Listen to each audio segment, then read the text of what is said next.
Right, now to basically do this, it's not that hard, and my methods are crude, but they work.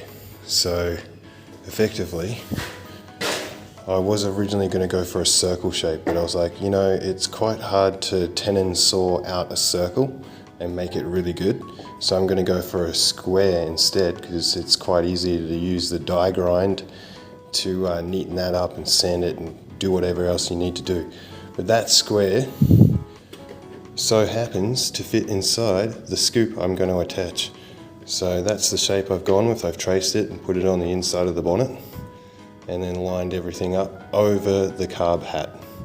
So it should be pretty sweet. So I'm going to punch a few pilot holes, then use a tenon saw, cut out the actual shape, use some door edging plastic to go around what I've cut once I've given it a light sand and a light touch with some undercoat to prevent rust, and then stick this on over the top, which is a little cheap 3D printed grill, which I'm going to back up with a bit more extra strength.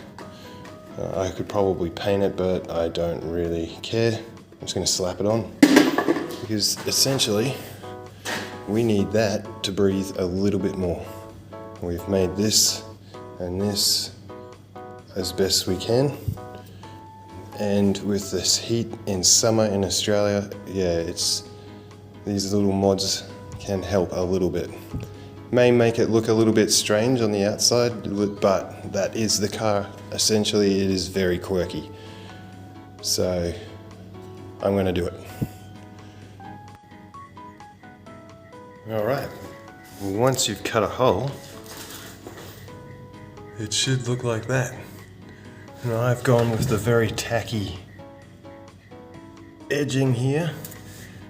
Oh, basically ready for chopping basically anything, a bit more air coming in. Chop chop. I definitely chop a Daihatsu.